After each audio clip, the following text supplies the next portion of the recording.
ડાયાબિટીસના દર્દીઓ માટે કેરી ઝેર નથી.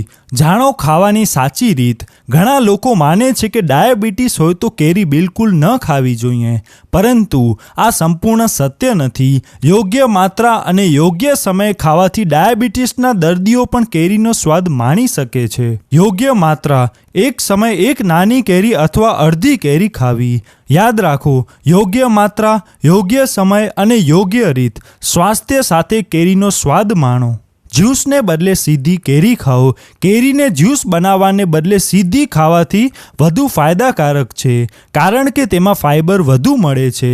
યાદ રાખો, જ્યુસને બદલે સીધી કેરી ખાવાથી વધુ ફાયદાકારક છે અને બ્લડ શુગર ધીમે ધીમે વધે છે.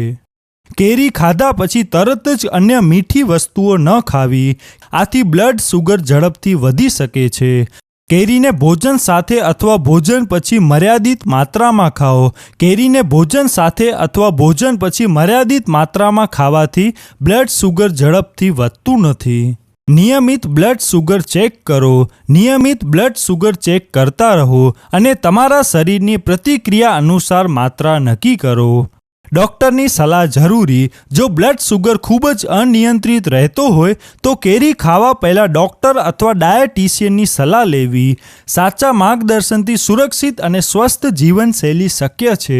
કેરીના ફાયદા: વિટામિન એ અને સીનો સારો સ્ત્રોત, ઇમ્યુનિટી વધારે છે, એન્ટીઓક્સિડન્ટથી ભરપૂર, પાચન સુધારે છે, ઉર્જા આપે છે, તણાવથી દૂર રાખે છે. સંતુલિત આહાર અને નિયમિત કસરત જ સ્વસ્થ જીવનની ચાવી છે. યાદ રાખો, ડાયાબિટીસમાં કોઈ એક ખોરાક નુકસાન નથી, પરંતુ અતિશય માત્રામાં લેવાથી નુકસાનકારક બની શકે છે. સ્વસ્થ જીવન માટે સુવિચાર: સંતુલિત આહાર લો, નિયમિત કસરત કરો, પૂરતી ઊંઘ લો, તણાવથી દૂર રહો. સ્વસ્થ શરીર, શાંત મન અને સકારાત્મક વિચારો એ જ સુખી જીવનનો આધાર.